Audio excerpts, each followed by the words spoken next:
The B vitamins only do so much by themselves, Keith. The omega-3s only do so much by themselves. But if you put the two together, you see big studies out there showing 73% drop in brain shrinkage with the same studies done for B vitamins only showing X. Same studies done for omega-3 only showing X. You put them together and it's like magic in a bottle.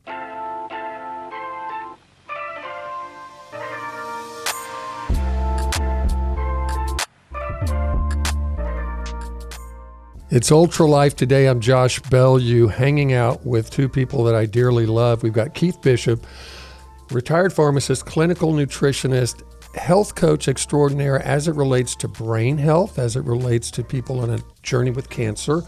And then the founder of Ultra Botanica, Adam Payne, has graced us with his presence today and is throwing out some good science to all of us. So we're moving down this road of supplementation, just kind of reminding everything. And by the way, do you love what we're doing? If you do, it's easy to find us at this current time on YouTube, Ultra Life Today. Type it in, whether you do Ultra Life as one word or two words. You'll find us. We have a lot of archived sessions. We have some really cool interviews and got a lot of really cool ones coming up with some heavyweights like Keith Bishop here. Keith, it's always awesome to have you come. You're the guy that you're our clutch guy, because it's like it doesn't matter what subject we may need to plumb. You're pretty stout on a whole lot of subjects. So I've been doing this a long time. You have. So thanks for joining us. So we moved down the supplement rabbit trail there. You started off with something interesting, a protein as a actual source, food source nutrient. Talked about that. You talked about NAC. You really praised curcumin and berberine.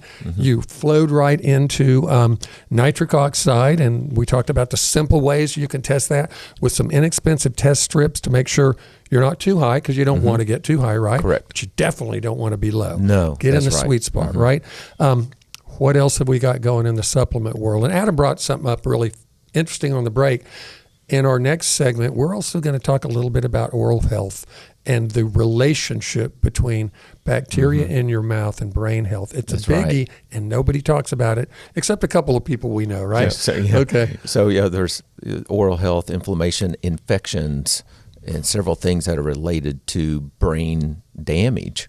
Literally, so infections can go up there. So, but along the supplement line, I guess next would be, vitamin D and vitamin K2 may help some. As a matter of fact, statistically, it is a risk factor being low in D, and vitamin K2. But if a person takes it, I can't really say that we see that much improvement, because it's a long-term, many-year type thing. Being low in those nutrients increases the risk of the circulation problem, and getting nutrients up into the brain. So vitamin D, especially K2, helps pull that plaque out of the blood vessels, and then moves that calcium out of that plaque into the bones. So that's a very important part. And this, I'm just learning a lot about vitamin D and its relationship to calcium transport. I mean, it's so important. I didn't understand it, but now that I do, how vitamin D is critical for the proper movement of calcium, not only out of their arteries, but also into muscle tissue. Right. Because calcium is responsible for that contraction, and then we need magnesium to release. So it's this biphasic relationship between calcium and magnesium, and they have to be in sync with one another. Vitamin D is critical for the calcium transport. So my friend Kyle Drew has absolutely pounded it into me to the point that, and I'm really surprised it hasn't come up on your list yet, omega-3 fatty acids and their relationship to cognitive decline, brain health, all that. Kyle basically, and we sometimes will sit around and we'll talk, and what are your top 3 supplements that if you had nothing else and were stranded on a desert island? Generally, the first one out of Kyle's mouth is omega-3 fatty acids. Well, where I'm coming at on that, DHA, EPA and DHA, most of the the that I know already are taking that. Okay, so that's why I didn't have it higher on the list. They're taking the omega-3s, or they're taking something else? Or they're taking omega-3 fatty acid capsules. And before we move a little bit into omega-3 and talk about that, Am I right that basically almost every American gets way too much omega-6 in their diet, and they just are just in the basement related to omega-3? So omega-3s are used by our body to make pain-relieving anti-inflammatory chemicals. Omega-6s, typically found in animal fat, are used by our body to make inflammatory, pain-causing chemicals. And so overall, most of us don't eat much fish. So the Mediterranean diet, for example, a true Mediterranean diet is actually fish is several times a week. That's the staple then. Yes, it is. It's a staple for them. And so, we don't do anything like that in the United States. And we don't have those sources, and I have to admit, and even able to get that, it's going to be a challenge. I learned something shocking, and that is that the World Health Organization's statistics, and I know the WHO has a black eye right now, I think well-deserved. Anyway, I'll try to stay off that. But the World Health Organization actually has statistics that demonstrate they can look at populations that have access to seafood all across the world, and they can use those statistics to determine how much suicide, depression, anxiety, cognitive decline, and heart health will be among populations, just based on how close they are to seafood and how much of that they have in their diet. And I just thought that was so stunning. Very interesting, but now part of that may be lifestyle. Yeah, they do walk a lot in those areas. They do. They're working harder. They're laboring for sure. typically. Yep. But there's a lot of lifestyle. When you walk, you get sunshine. Exactly. There's a lot of other things that may be playing into that too. So in those blue zones. Yeah, that's kind of narrow, I admit, but I still thought it was. Yes, it is. It is, and it's important to consider that. So omega-3s, our brain is 60-70% fat, something like that. And so the fats that we put in our body will make a difference. The biggest problem is actually people are eating the wrong fats, and so they're eating too much of the fried foods that are, they're using the wrong type of fats that are oxidized because they've been heated for days. They've been frying those French fries, and whatever else, in those fats for days at the fast food restaurant or even a regular restaurant. Yeah. So this is the short of the fried foods is avoid them. Yes, at all costs. At all costs. Now, I'm sorry about that. If we're bursting anybody's bubble here, well, about fried food. But literally, the fried foods are the worst culprit for brain health. And can I say this though, Keith? You can do low frying with things like organic raw coconut oil and even really good Tunisian olive oil. I'm going to throw that in because there's some weird things going on with olive oil right now and it being adulterated and stuff like that. But you can do low frying with those, right? Yes, and avocado oil. And avocado oil. Avocado oil high smoke is at high smoke temperature. That means it survives at temperature. Yeah. And so stir frying, I'm okay with. At home, one-time use. Boom, quick, 3 to 5 minutes. Toss that oil. Yeah. Don't keep reusing that oil. Right. People ask me that all the time. Don't reuse that oil. So, yes, those fats are going to be important. I find that if we can improve circulation, though, that's where we're going to see the better results. So really, most of the things I'm talking about is kind of like some circulation type issues. There are the other herbal type things that have a tendency to act as almost like a spark for the brain.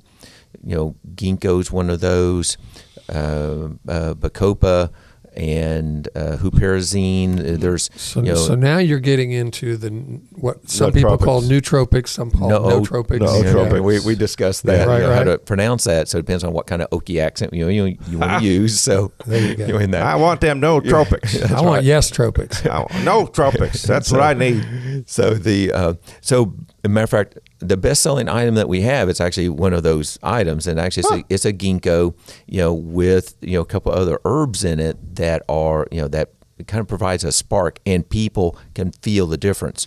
The problem, The problem is it's not addressing the underlying problems. Right. So again, it's kind of a jumpstart, quick fix. Right. But it's certainly not to take a substitution for exercise and changing the diet and all that. Exactly. So Keith, I got to ask. We make a brain supplement product, Endolyft. What's your experience with that? Do you think it's helpful?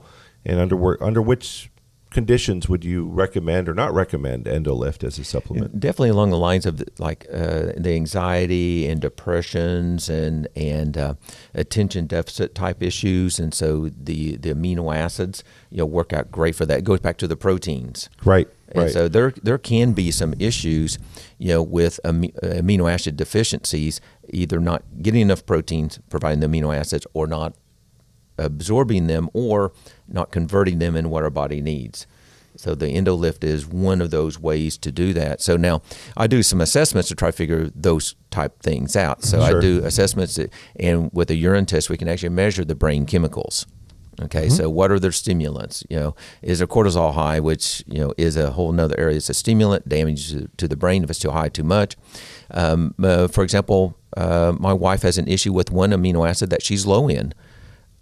That's important for the brain. I supplement that amino acid, and I can tell the difference. So the diagnostic with her. The diagnostic you use is a urine test to be able to determine an amino acid profile. Yes. Okay, awesome. Is that the organic acid test? Or that's one of them. And there's a ZRT is another lab. They do some neurotransmitters, and so you're looking if a neurotransmitter is high or low, why? And so you have to go back and look at that absorption or source of foods and things like that. So just a quick segue, Endolyft is a product that we make at Ultra Botanica. It's actually the invention of a guy named Charles Gant, who is a MD, PhD, ND guy in... Well-published, brilliant guy. End Your Addiction Now, Your Godly Brain. He was an addiction researcher and scientist. So he built Endolyft because it is the building blocks for the enkephalin system, which is the fancy word for the endorphin system in the brain.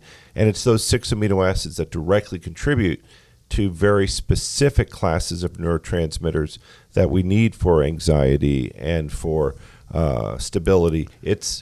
He called it the neurotransmitters not in the central highways of the brain, but all of the sideways and alleyways that help the brain to integrate information. A lot of time we just focus on, do you have enough dopamine to be able to run and move and do those things? We're talking about all of the other neurotransmitters that help us to integrate thoughts and processes. That Adam, one of the applications that Dr. Gant actually utilized that amino acid preparation that ultimately became Endolyft, it should be glaringly obvious to most of us that understand endorphins. People go to the gym, they're working through an injury, they've got pain, and they walk in the gym. They start pumping a little iron, and 10 or 15 minutes later, the endorphin system of the body releases natural opiate-type substances that help them manage their pain and even help to speed the healing process. The runner's high in a cup kind of deal. Absolutely, and that's one of the things about that people don't even think about when it comes to Endolyft is he utilized it as part of a pain management thing in helping individuals get off opiates because it had dual function. He used it primarily to help people recover. He called people that are going into withdrawal a neurotransmitter crisis. So essentially, you're taking the chemical away from the addict, and the addict, for opiates, they've replaced all of the endorphins in the brain. And so the brain literally stops making endorphins because you're giving it opiates. And then you take away the opiates, guess what? The stores of endorphins are gone. And so what does the brain do? It will do whatever it needs in order to get that neurotransmitter back. Brains do not function well without neurotransmitters. They go into crisis. Yeah, okay. Keith, big revelation to me related to homocysteine and the link for homocysteine to cognitive decline. And another statistic I heard, and I think it's a very reputable source, but before we go into that, I just want to finish the thought because it's really important for people because we haven't connected the dots. The reason why Charlie Gant made the formulation was because he said, look, the solution for people in withdrawal is not just put them in a box and wait for them to recover and regain themselves. The solution is provide for them the building blocks that they need in order to make those neurotransmitters and again. Rapidly build that endorphins. In fact, they would IV these amino acids, and they were getting success rates that other interventional systems were not getting. We're getting the same kind of results with an oral formulation. Yeah, well, and that's a great segue, Adam.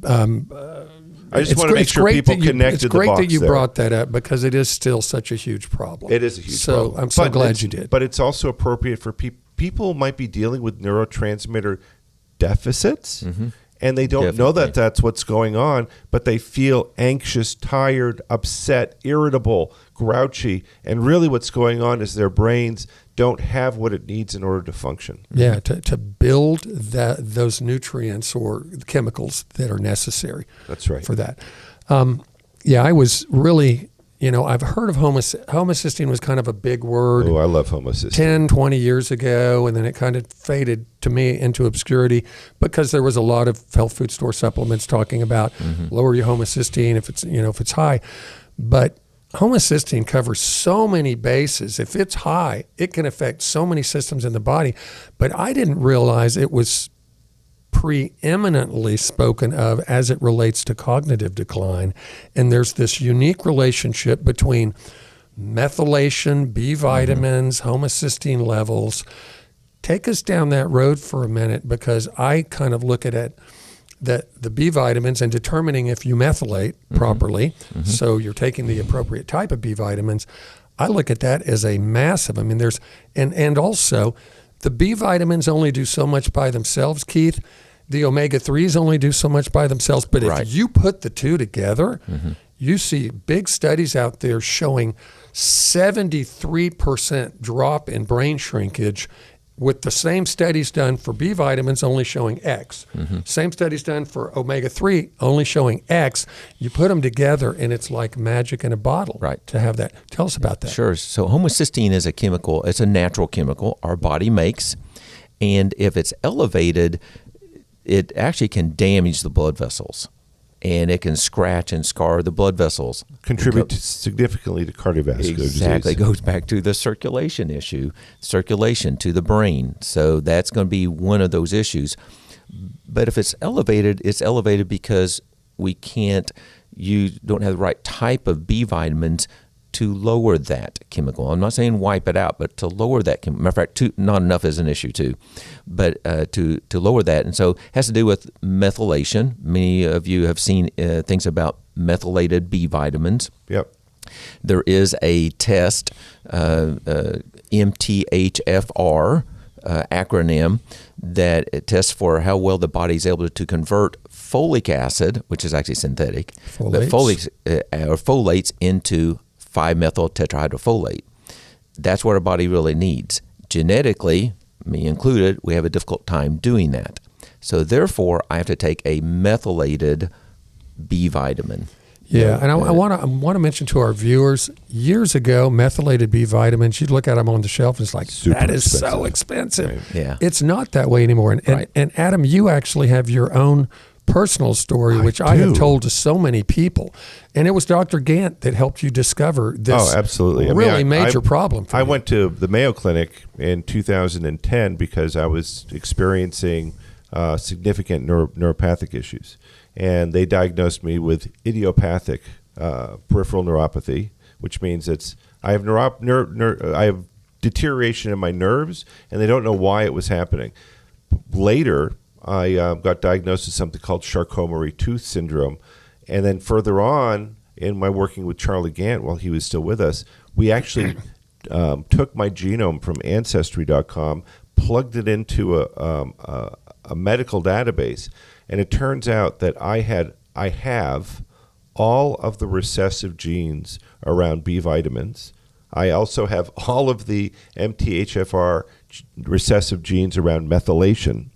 And so Dr. Gant's comment to me was, I don't know how you're alive right now, because I don't process the vitamins to create energetics in my body. Yep. It's like the most difficult pathway you could imagine to get from here to Boston. And I don't fly, I swim through the canals, right? The worst path possible. So when I finally learned about these issues, I was able to start supplementing with methylated B vitamins because I don't methylate and I don't process B vitamins properly, and it changed my life dramatically. I've stopped the degeneration in my muscles and in my nerves, and I've been able to keep things at least at homeostasis. Phenomenal. Yeah, Google methylation, and you're going to be shocked to find out that billions of processes take place every 2 or 3 seconds in your body that are totally tied to methylation. A lot of our listeners maybe are scared about doing this genetic kind of testing, but honestly, I wouldn't have known about my issues unless I had done the genetic testing and learned about and had somebody qualified to help me understand what those numbers meant. And those tests are so inexpensive now. Yeah.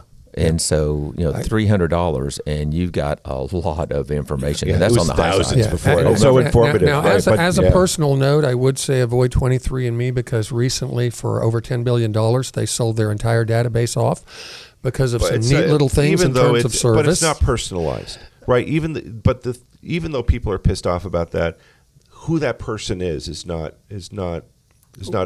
told. Well, it wasn't that way in 23andMe, but in many of the newer ones, that's my understanding. Okay. So look that up, check it out. They have the name, but it's not. You can't get down to the person, which is HIPAA protected information. Yeah, and so, but great information, and so without that, we don't know for sure what we're going to need.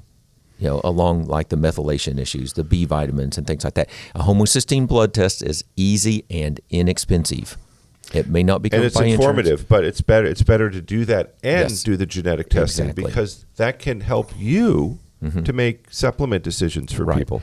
Let's round out what I kind of call the trifecta as it relates to brain health of the core things: omega-3, B vitamins. Now you've got antioxidants that need to come into play there.